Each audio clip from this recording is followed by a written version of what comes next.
Welcome into the I-80 Club National Fun League, though. Mike Schaefer, are we sure that it is still fun as the Eagles and the Chiefs, the Super Bowl that nobody wanted, will get the matchup in a couple of weeks? Josh Peterson, Mike Schaefer. Schaefer, how are you? I mean, the league is still fun. The outcome may not be fun. It's certainly not what I wanted. And at the same time, man, we are so incredibly blessed to get Bills Chiefs in the playoffs 4 times. I mean, we're at the point where it's just like utterly painful. You commented, I think, on Twitter last night, the Josh Allen shots, and to me, there's almost very little that separates the two of them. I think Allen Mahomes is a wash. It's basically just the Chiefs make bigger plays in bigger moments. I mean, it's as simple as that. It's hard for me to imagine a Justin Watson or a Noah Gray or, whatever random ass, not top level Chief doesn't make that catch that Dalton Kincaid didn't make. Yeah. It's hard to imagine that the Chiefs defense gets absolutely burned on the underneath dump off pass to the running back for the 57th time in a crucial situation, the way that the Bills did on 3rd and 10. I mean, it's just, the Chiefs are just a better coached organization. They really are. They come out we can call them coin flip situations. We can call it whatever we want. There's obviously an incredibly bad, I think, decision made by the officials at one point. But the Bills still had the opportunity to win that game. And plenty of time. I don't mean to diminish the call. It obviously flipped things in a substantial way. The Chiefs' only second half touchdown came immediately after that call. It's not like it didn't matter. But the Bills still had the opportunity to go get at least a tie, if not the win, on Sunday night. And that's what you play for. I mean, that's what you want. And unfortunately, even when Josh Allen makes a superhuman thing to avoid an incredibly well-timed blitz by a guy who got zero head coaching interviews in Steve Spagnuolo. I think he had one. I think he had one interview with somebody. I'm trying to remember who it was. I thought he had one. Wasn't good enough to get the second interview with legendary organizations like the Jags. No, indeed. Or the Jets. Now, granted, I think some people made some good decisions. There's some people that I'm very, questioning of their decisions. But, wild that the Chiefs just will get to run this back. I think they're going to handle Eagles. I think Jalen Hurts is going to struggle. I don't think it's going to be as easy as it was with the Commanders or even the Rams. But we'll have multiple weeks to discuss all of that. But we got an absolute all-timer last night in a series that's been an all-timer where at least 3 of the 4 games have been remarkably intense. Yes. The results have been the same every way. And boy, the people in Kansas City and their fans will let us know that constantly. And if you don't think for a second you are not the most obnoxious fan base out of the 32 currently in the NFL, you are lying to yourself. And that's okay. You've earned it. Your team keeps winning. You get to be obnoxious. But just know it's not that big of an insult when people point out how it is on social media. And maybe that's not what it's like in real life, and maybe you're the most courteous, nice Kansas City Chiefs fan ever. Sure. 75,000 versions of you online, and they all suck right now. Yeah, but your team doesn't suck. No. Your team is amazing. Everyone says it. You don't need the false narratives of no one believes in you, or that people thought Patrick Mahomes was dead, or that everyone decided that Josh Allen's actually he probably is a better quarterback. I mean, certainly was this year. Cover those fucking rabbit ears, you little wieners. My God. You have the best team, best organization. There's nothing anyone can say that can take that away. No, we cannot argue that. I do want to discuss a topic that I saw floating around on the internet last night. We can do that in a little bit. I want to give the Chiefs their flowers, Mr. Mike Schaefer, as they go to, for the first time ever, 3 straight Super Bowls. Now, I saw a tiny bit of whining last night from Packers fans because they were like, hey, we won 3 straight NFL championships, but they weren't referred to as the Super Bowl. Yes. Yeah, I know. Wow. Put that one on a T for you. I can't believe that someone's like, you know what? It's time for us to step in here. We Some of make the this arrows about need us. The Chiefs are taking too much hits. We will Someone do it for needs you. to, yeah. Who can we call on here? It's the oh, I should make that where it's the arrows are coming and the Packers fans are protecting them. Hey, we just a big hunk of cheese just diving in front of the arrows. But in all seriousness, we've never seen a team make 3 consecutive Super Bowls, which honestly was a part of the reason that I went with Buffalo. John and I on our Sportsman Iconic last week, we went through the previous iterations of teams that had made the playoffs with a chance to go to a 3rd straight Super Bowl. We went through the teams that had made the AFC or NFC championship game with an opportunity to go to a 3rd straight Super Bowl. None of them ever did it. You know, the Cowboys were the last team to have this moment. They got to the NFC title game. They have a horrible first quarter. They lose to the 49ers. Before that, it was the 49ers. They had a home game versus the Giants, and Roger Craig fumbles late, and the Giants end up kicking a game-winning field goal, and they go to the Super Bowl. So part of it for me was it's really difficult. The Bills are really good. Josh Allen is having a tremendous season. And honestly, throughout various moments of the AFC Championship game, I very much felt like I was going to be correct in my assessment of this game. But, dude, for them to make a 3rd straight with an opportunity for obviously a 3rd straight championship, I have been saying for a little over a year now that I think Mahomes actually is the best quarterback of all time. But I don't care that he doesn't have the resume yet of Tom Brady. But, dude, he is 2 weeks away from potentially winning 4 and 6, which has only happened one other time, and that was the 4 Steelers. Or 5. Yeah, and it would be 4 of 5 as well. And so you have it'd be 4 of 6 because they had the loss to the Bucks and the loss to the Bengals in back-to-back year. It'd be 5 of 6.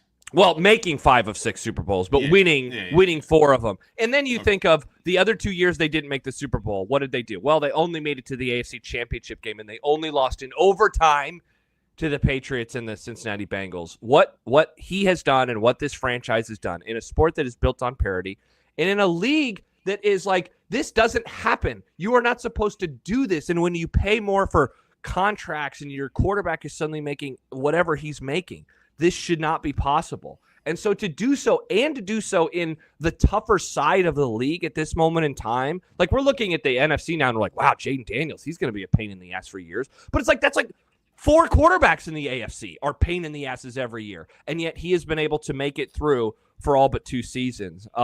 He made the plays when he had to. Yet again, man, he is incredible. And his use of legs in the playoffs versus the regular season, it's pretty wild when you consider just how he changes his game to kind of fit the moment or to fit the matchup that the Chiefs have.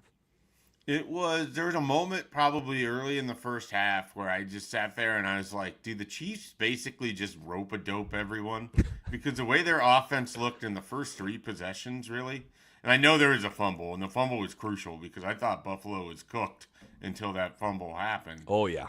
And he had 2 fumbles on that drive. Right. And the first one, it sure felt like it was an offside. I don't recall them. Now, I got to be careful here, but I don't recall CBS showing the replay of Ed Oliver's offsides. Just like there was not a lot of angles on Dalton Kincaid's biggest moment of the game, dropped pass, and yet we just sort of like veered past that one real quick. Yeah. So I don't know. Maybe we got to tighten it up. I'll send an email. I was going to say, this is your company. We will see how that gets received. Now, if I have to work for I-80 Club full time next week, we'll know that. But I like Kansas City's offense looked as good as it has all year, and it's in the AFC Championship game. And it's like, how is this even possible? And it was like little stuff, little wrinkles, moving receivers that you aren't expecting into areas. Switching off where, Buffalo's anticipating you're going to do this with Hopkins, and instead it opens up an entirely different area for a different receiver. I mean, I think it was Hollywood Brown. There was a really nice – no, it's Valdez-Scantling, where you could tell the Bills were expecting one thing, and then all of a sudden 3 of their defensive backs are chasing Valdez-Scantling on what was just like a really nice throw into space play, and they get 30, 40 yards off of it. And so they had some really nice wrinkles. Yeah. I mean, the Chiefs, again, reminded us that, hey, really, really good football team. They might bore everyone to death during the regular season, but they've got some wrinkles. They've got some stuff that they can do. They also just come out on top. I mean, like they make plays when they need to make plays. They have guys that step up in big ways when they need them to step up. And the other thing is, this is kind of a big deal. They got their 2-point conversion when the Bills couldn't multiple times. Yeah, they multiple played times. great in the short yardage situations, and Buffalo sunk their season by not really having a good plan on what they were going to do on 4th and short. They got away with it early, and then they had just the atrocious 2-point conversion attempt with their tush push. And then you had That the was 4th bad. and 1. That I felt like they got that 4th and 1. That's the brutal thing. It felt like they got taken Every from them. angle.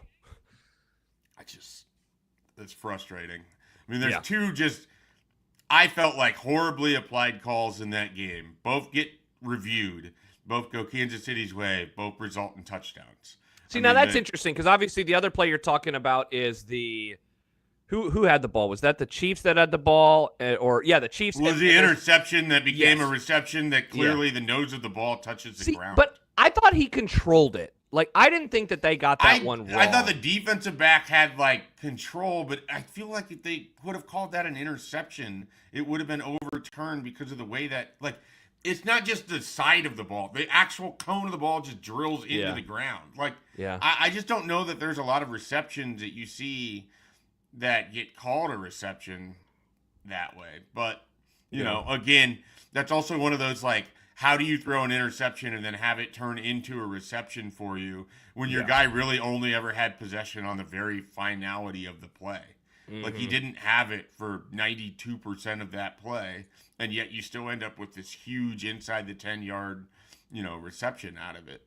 And again, Buffalo multiple times battled back from these situations. Yes. I mean, the way they went down and they scored to get to the 29, to tie it up at 29, it's like, man, this game is everything we want it to be. And then the Chiefs go down and Buffalo answers and forces the field goal, and you got everything that you wanted there. You get the ball down by 3, you can win the game, and you can do so essentially with 0 time left if you really play this drive perfectly. And for a second, it seemed like, oh my gosh, they are executing this drive perfectly. And then suddenly it just goes sideways so fast, and you're in 3rd and long, and then you're in 4th and long. And Spags dials up that great blitz that we talked about a few minutes ago.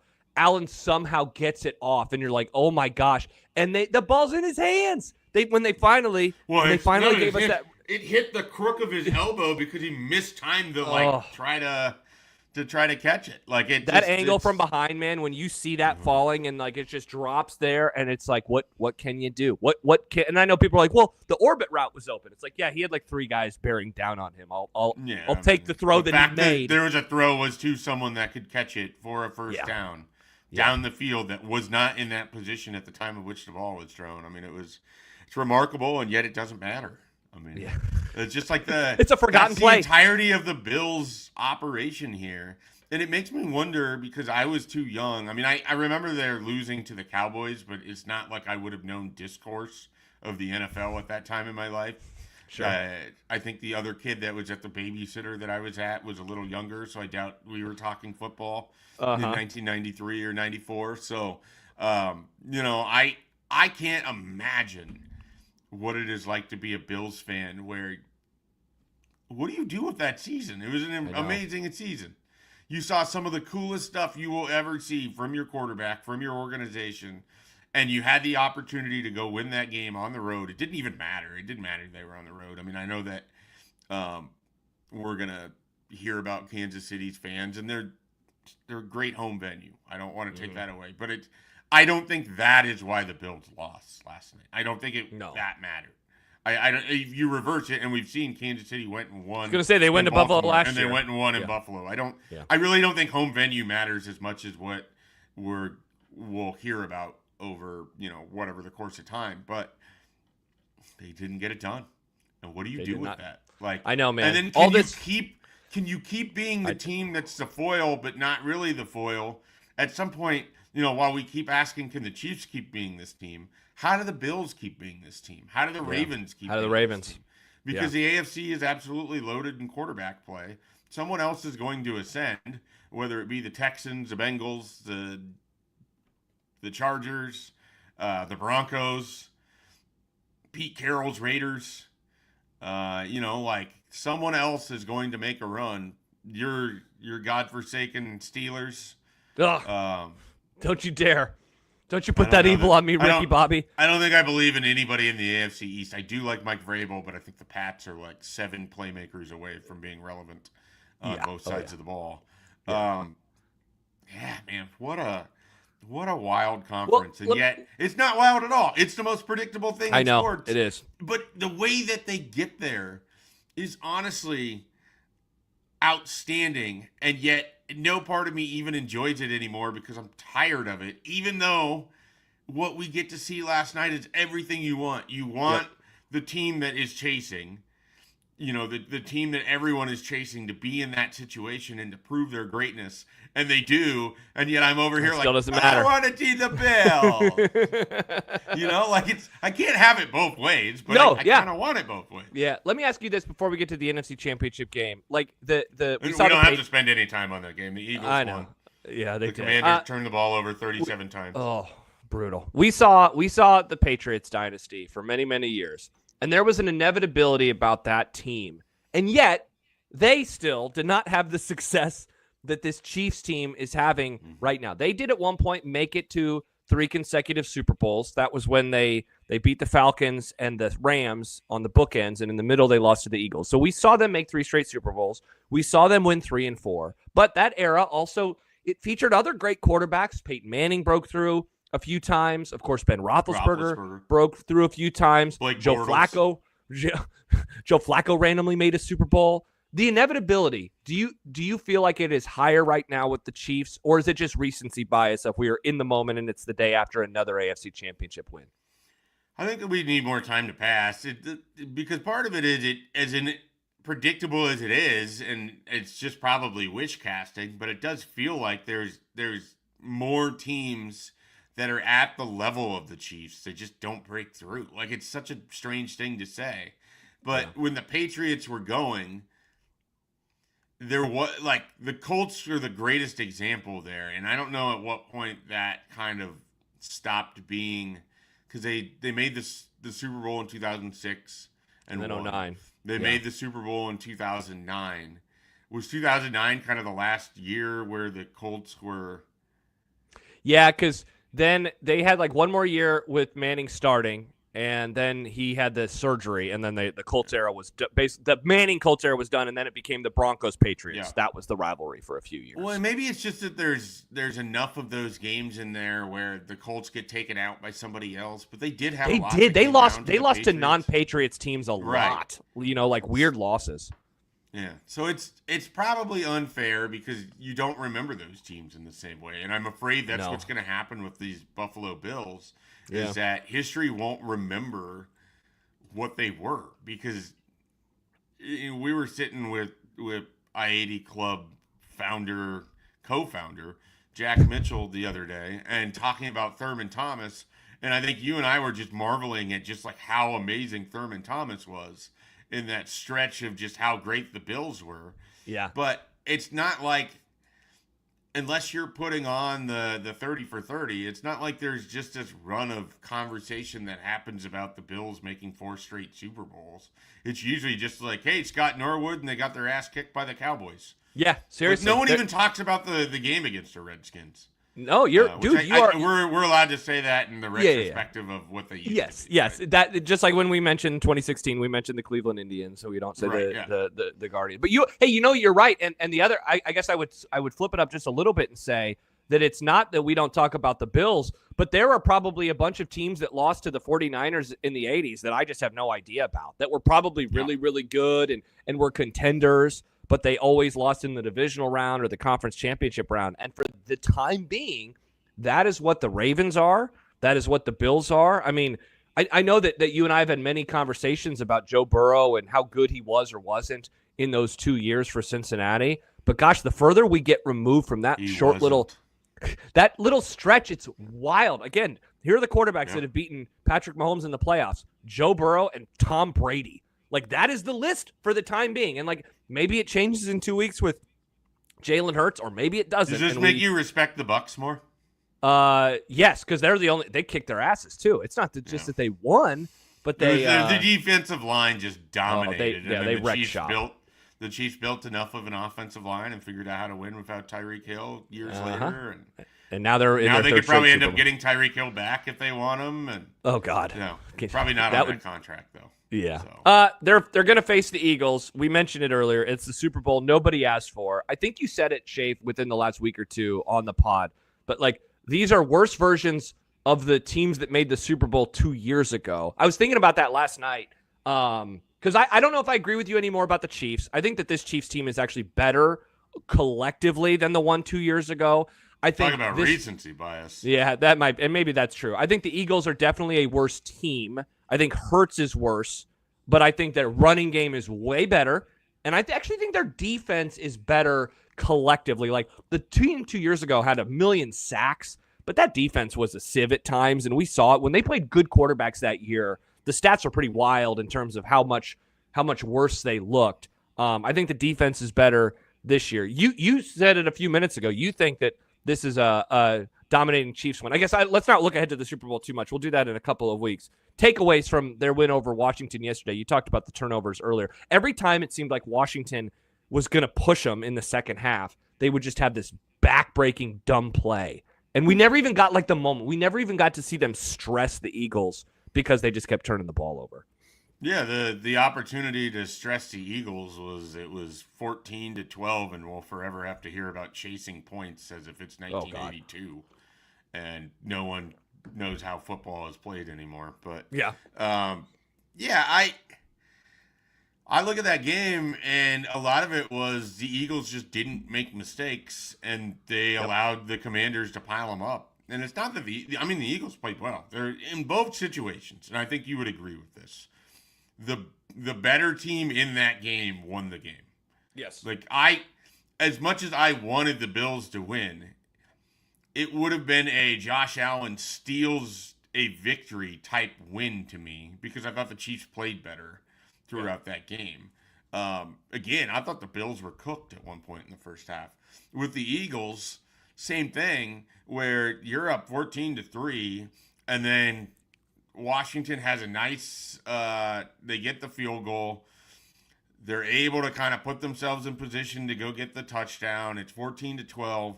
You get the stop. You go down and score. But you go for two, and they stop you on a tush push. And it's like, oh, man, maybe this is going to be, like, maybe this is a pendulum moment, Fumble immediately on the kickoff. Yeah. And then touchdown. And then the Eagles got that field goal where you're like, all right, it's 27-15. They're going to get the ball to start. All right, maybe no, they don't get the ball to start. They get a stop immediately, right? Like the Eagles get the ball to start. You talking about the second half? Yeah. Yeah. The Eagles got the ball to start the second. Washington got the field goal at the half. Yeah. Yeah, they get a stop and then they get the ball and then they don't do anything with it. Yep.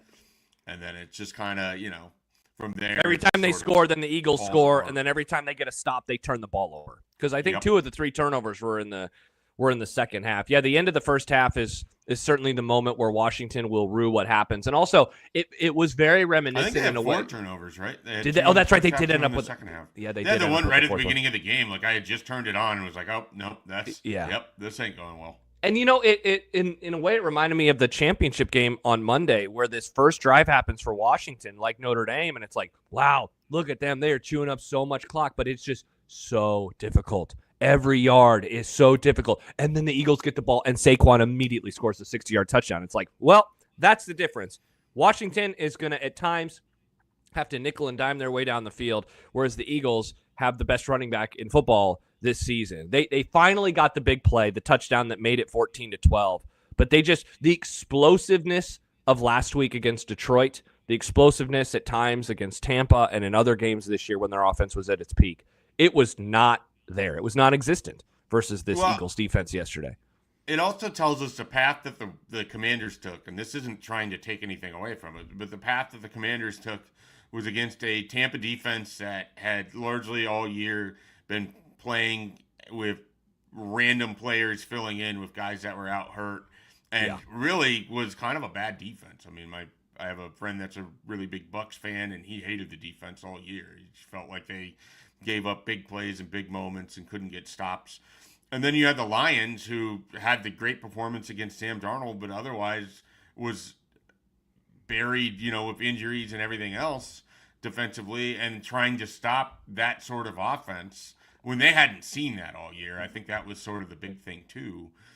Proved to be a challenge. You get an Eagles team that was largely healthy defensively, that have a great, up front presence, and they have guys that make plays on the second level, and then they have guys that make plays on the third level. And at every juncture of that game, you would have someone who would come up and make a play, whether it was Jalen Carter up front, whether it was it Braun, I don't know, Nicholas, which one I'm talking about? Yeah. 53, I think it's Eagles 53, the linebacker. He was making plays. Cooper DeJean made plays. Their defensive backs made plays. Yeah. They had guys that correctly guessed what play was coming. It was the best defense that the Commanders had faced in the playoffs, and it felt like it. They played. Yeah. I mean, the Eagles played well. I don't want to diminish. They did. There was no question they were the better team there, and they were the best team in the NFC. I think that's proven to be. I was just going to ask you that. I had doubted it because they just can have that stretch where they look like trash in the middle. Like, should have lost to the Panthers, but Xavier Legette can't hold on to a football.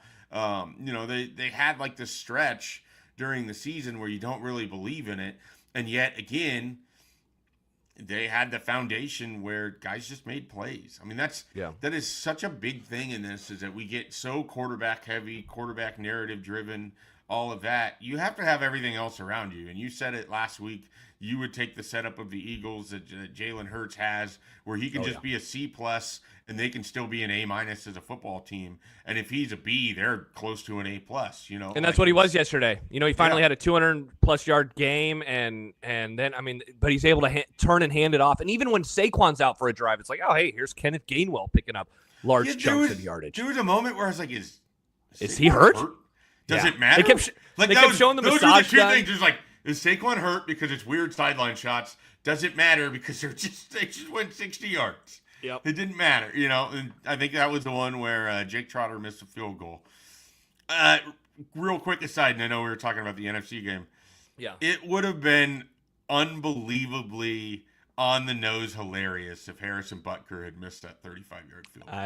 I know. Generally, as someone who doesn't like to see field goal kickers miss, because I've watched Blair Walsh's entire life and career just completely implode because of a missed field goal in the playoffs, I would have loved to have seen Harrison Butker just miss that field goal for a variety of reasons. It would have been like the ultimate karma moment, but instead he just, I don't even know if it moved off of just the middle space of the uprights. And by the way, we're going to do a pod in a couple of weeks. We haven't locked down the day or time yet, but we will do a Super Bowl preview. But one thing to think about with that game is Harrison Butker and Jake Elliott, because Jake Elliott famously this year has been god-awful from 50-plus yards. In an era now where it seems almost automatic for kickers, he has been atrocious for the Eagles. Harrison Butker is money as always. And like that in a game where, does it come down to a field goal? Does it come down to field goals? Does it come down to making stops and going for it on fourth down versus not going for it on fourth down? Like,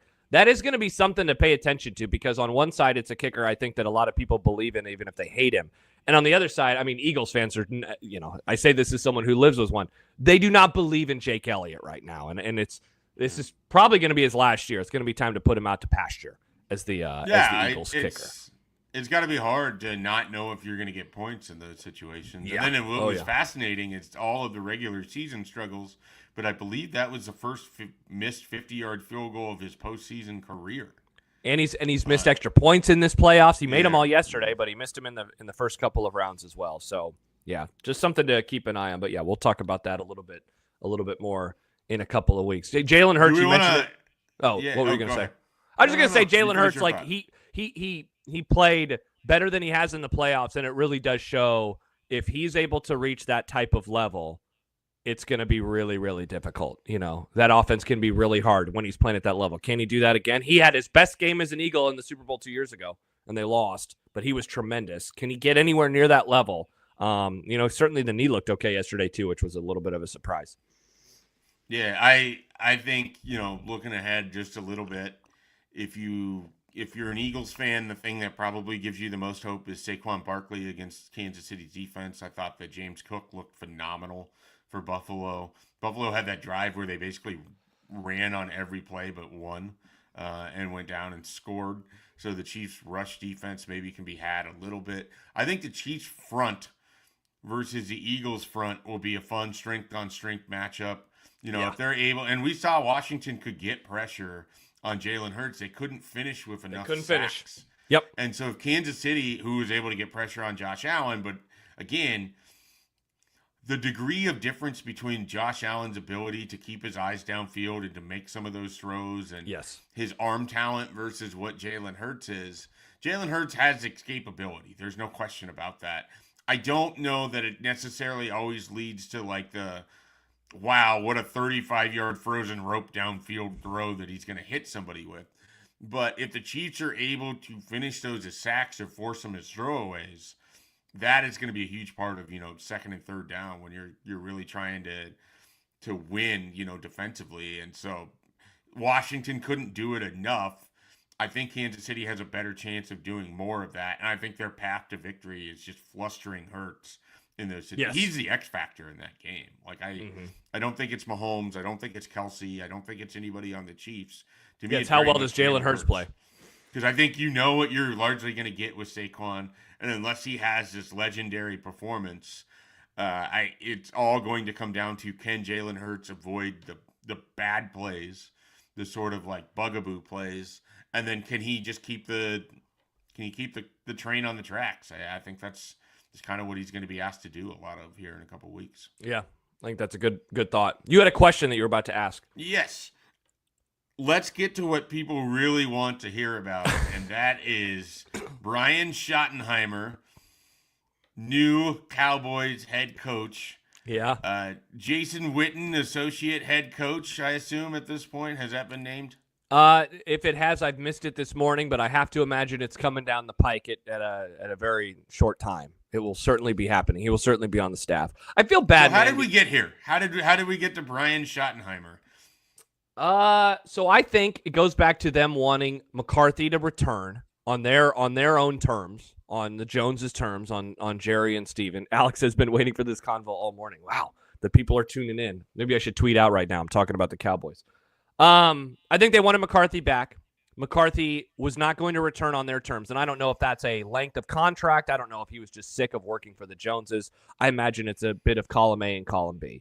They want someone who understands the job, in that you're not going to get what you want. Like, you're going to be the face of the organization, but you don't have any of the real power. I mean, on game days, I guess you do, but otherwise they want someone who they can have, under their thumb. And I think Schottenheimer is that. They do not pay coaches very much money. Mike McCarthy was making $4 million. Again, I know I keep saying this to you and others, but one of the things that has just been so illuminating over the last few years is that a lot of people are now realizing that the Cowboys are cheap. And like, when you think about them in the 90s, like Jerry Jones was an idiot, right? But he was like this swashbuckling idiot who would spend all the money, and he would try to put together super teams, and they would fall under the hubris of the organization. That Jerry Jones is so long gone. And it seems like Steven might have a lot of power or a lot of say in how much they are or aren't spending. And so they want a guy that is going to be cheap. They want a staff that is going to have Jason Witten. And Brian Schottenheimer he also, who is he the son of? He's the son of Marty. And I have to imagine that the Joneses very much respect Marty Schottenheimer too. I mean, hello, coach. Yeah. But hey, speaking of guys who can't win in the playoffs, speaking of organizations that somehow completely changed their DNA and now never lose, but never won when I was a child. Yeah. You talking about the Chiefs? Oh, yeah. With Marty? Yeah. And so it sucks, man, because like, this is like, they want to be this organization that makes a ton of money, right? So like, the one thing that I guess I just can't make sense of is the apathy level of the fan base is easily the highest that I can ever remember it. Like, throughout all those 8 and 8 years with Jason Garrett and Tony Romo and the ups and downs of the last few years and the 12-win seasons, it was always like, yeah, but they'll fail in the playoffs. Like, that's what everyone always told me, and everyone was always right. This is different, though. This is are we sure they're still going to be, like, good? Like, is their floor lowering now as a franchise? And I would have to imagine it is. Like, there are some people in the NFL that I follow on Twitter that are, like, look, he is not going to be as bad as you think he is. It's going to be about the staff. And obviously, that is going to be a huge part of it. But I'm pretty beaten down, man, at this moment in time. And I think we need to rename the podcast because I'm certainly not having fun with the NFL. And this hire is just like, man, like what? Talk about a cherry on top of a shit Sunday of a football season. Like just absolutely horrible. It's just hard to get excited. And Matt says it's also about the quarterback. Dude, I think Dak is, I don't want to say he's cooked, but the athleticism is way gone. Even when he was healthy this year, it's not like the team was good. They were bad. The offense wasn't very good. And they're going to make all these excuses for why they can't sign free agents and why they had to wait until August to sign Micah Parsons to his new deal. And they're going to cry poor because that's what they've done over the last few years. And so not great, man. It's pretty frustrating. And you know it, like when you have a coach that you don't believe in, it's pretty bad. I mean, it's top to bottom right now. I was thinking about you as a Guardians fan and just like how frustrated you are with the lack of spending. And I really feel that way. And just, it's one thing to feel that way as a fan of like a mid-market baseball team. And like, I'm not taking away anything from your frustration. I think you should feel it. But as the fan of a team that is worth the most in North American professional sports, you should never feel like your organization is cheap in the NFL. No. Like even the cheapest organization, the Bengals, shouldn't feel like their organization is cheap because it's the NFL. It prints money. Yeah. There's a salary cap. There's not really a salary floor, but there's never an excuse to like not be around the upper echelon of that cap. And then, I sent this to you, and here's the disposition of how different our franchises are. In addition to just like the glory years of the Cowboys, the Vikings, who have never won a Super Bowl, have owners in the Wilfs who only care about trying to make this an organization that's won a Super Bowl. Yeah. Kevin O'Connell is going to make upwards of $15 million a season. They're putting their money where their mouth is. $4 million. Yeah. Think about that, man. Kevin O'Connell has never won a playoff game. Yeah. Wow. You're right. He's won 34 regular season games in 3 years. Damn. And I think is an envy of many, many that don't have a coach as good as that. But he's never won a playoff game. He's going to make over $15 million a year. Yeah. Like the Vikings are in it to win. I imagine Flores makes like more than Mike McCarthy did as a defensive coordinator because, if no one's going to hire Brian Flores because he's not good enough to be a head coach anymore, or more accurately, he's involved in a lawsuit in which he alleges that the NFL is racist. And I think that makes it really hard to get a job. Just one man's guess. Plus, all of his former players at the Dolphins hate him, and that probably doesn't help either. Yeah. I'm more than happy to keep him as a very highly paid defensive Oh my gosh, yes. He's not Steve Spagnuolo, but he's pretty damn good. So I feel for you in that sense because I don't know what the optimism is for a team where your best player is CeeDee Lamb and it doesn't seem like he even wants to be there anymore. Well, that's not true. I don't know if your best player is Micah Parsons or CeeDee Lamb, but Parsons, I think, was fine being there, but I also think Parsons is the sort of football player that, like, is just gonna he'll be there. Like, I don't know that it's how do I phrase this without it being really condescending? I think I know what you're trying to say about him, though. I think that you're right. Can you get there without me getting there? Like, it's not I that think he doesn't want to win or that he doesn't care. He loves the trappings totally of fine being. Yeah, he's totally fine being the biggest star of the Cowboys, even if the Cowboys 100%. aren't great. Yep, I think Micah Parsons is the best player on the team, but I also think he is probably, just reading the tea leaves, because I don't have any like sources with the Cowboys, seems like he might be the biggest pain in the ass on the roster as well. Which makes sense. I mean, he's a young guy and he's really good. Nebraska was legendary in 2017. Yeah. I had one of the greatest photos I've ever taken along the sidelines of him just sitting there eating popcorn before Nebraska's about to get worked by Ohio State. So. Oh man, yeah. So it and you're right. Like, where's the optimism? I have no idea. It's very, very frustrating. DC says Niners got Robert Saleh back as DC. That's fun. Yeah, there was like this hope that I had of all the coaches that they interviewed. I was actually talking myself most into Saleh because his defenses have always been awesome, and I mean, the drop off for the Jets after they fired him. I mean, I think it showed that he is I think he is competent. It would have been, of course, about the staff, But I think that the Cowboys right now are missing like a culture more than anything. They have some good players. They need to fix some of the back end of the roster, of course, and an aging quarterback is going to be a big problem for them moving forward, especially with the contract that Dak is under. But that's why I wanted like Vrabel, but they never even got themselves in a position to land Mike Vrabel. And so here they sit, and I will get excited by the time September rolls around, but this was the first season in a while that I went into it really without a hope that they could, do much in the playoffs. And I mean, I certainly am going to feel that way all over again in 9 months. It's going to be really difficult to believe, barring just a random ass Washington-like resurgence. It's just going to be hard to believe that can happen with the way in which the roster and the coaching staff is constructed at the present moment. Bad times, Schaef. Yeah. Bad times. And then the other name that didn't end up being a head coach, and I don't even know how many opportunities he had. And maybe, I don't know, the Saints are still out there, right? Like they can still hire someone, but have they zeroed in on who they want? What is it? I know that it's Joe Brady, right? Yeah. Or did he pull his name out from the running? Well, I know there was McCarthy, a report about Joe Brady. Yeah, I know McCarthy was involved. I think, God, I'm trying to remember now. I would have saw it yesterday. My brain is mush. There was a Joe Brady graphic, and it didn't read how I thought it was going to read. Let's see. He withdrew from the Saints. Okay, he did. Interesting. Yeah. So then, I mean, the Bills theoretically should be just fine next year with what they have coming back, too. A lot of really good teams kept their coaches. Yeah. And Pete Carroll became the head coach of the Raiders. Of the Raiders. We're up against it time-wise right now. Yeah. Can we commit to doing a podcast next Monday where all we do is talk about the new coaches? We can rank. Oh, that'd be fun. We can rank the eight new coaches and discuss that a little bit. Because in theory, we should have everything done by next Monday, right? Whatever news comes up that isn't a Super Bowl podcast, we can. It doesn't have to be the full National Fun League, but I feel like we have enough to talk about that we didn't get to here. All right, perfect. So we'll do that. We'll be back a week from today, same time. I want to talk about Pete Carroll, and we never really got to. We did not have a chance to talk about Pete Carroll. So we'll be back next Monday. Alex says, we love Coach Talk in the ID Club. Yeah, this is perfect, Schaef, because Jack hates Coach Talk, but you and I very much love Coach Talk.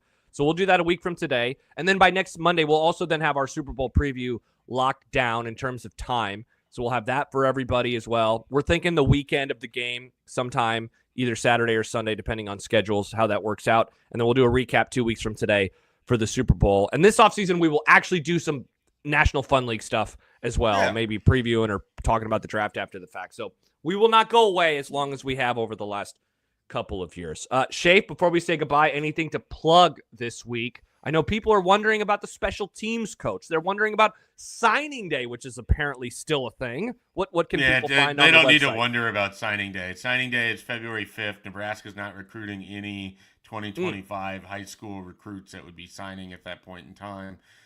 They could still theoretically add a player or two to the portal or through the portal and get them eligible this week, though it does feel like their roster is very much going to be their roster going into spring. We'll see after that if there's any other additions. As far as things to plug, Nebraska does have a big junior day coming up here on February 1st, and so they'll have quite a few interesting players in town. I already have some guys that have informed me that they will be here as well. You'll get those names, I'm sure, throughout the week. You can certainly probably find them on the internet from websites that will include names that – not websites, excuse me. On a website X, you will find Twitter accounts that will include names of people that won't actually be visiting because they don't actually confirm anything. But that is a different conversation all the way around. That can be another postseason pod where we decide to rant about Twitter accounts. I would love to rant about Twitter accounts. I would love to discuss the entire market of fan pages that want to sort of dabble in news but don't have any idea how to, vet news or confirm news or actively acquire their own news or have any radar for what is news and what is obviously fake. That would be a great conversation. I don't know if that fits under the parameters of National Fun League, though. No, it certainly does not. That would be, I don't even know what we would name that, but it definitely would not fit under the parameters of that. Because nothing about that is fun. No. Not fun. No. Alex says, get him, Schaef. Yeah, exactly. Sadly, that's a part of the really close friends and has his phone number can text him to get venting Mike Schaefer tier of the IED Club, which we're not offering at this present time. But maybe that could be a future thing once Schaef loses his job because he was complaining about the CBS You just need camera a work. podcast where, one of the three of us or who has access to podcasts can just vent their biggest vent. Oh. It's just like the idea man at it again. The podcast is get it off my chest, and then it's just them yelling for 15 minutes about whatever it was that week in the Nebraska sports ecosphere that they just want to yell about. I think get it off my chest should be a podcast that comes from the I-80 Club. Well, that's a great idea and one that we will put in the can perhaps for the offseason. Schaef, it is 8:34:30, so I know your phone is just about to ring. So we will say goodbye for now. We'll be back next Monday. We'll talk about coaches. And then after that, a little bit for the Super Bowl. Schaef, very much appreciated. Always fun to talk. All right. I wish that we had different teams in the Super Bowl, but I am super thankful we get as good at football as we got on Sunday. We do love football, and that's why we call it the National Fun League. For Schaef, I'm Josh. Thanks for joining us. We'll be back on Wednesday. That show will be public, by the way. Huge announcement coming on Wednesday night here on the ID Club YouTube channel. We will see you then.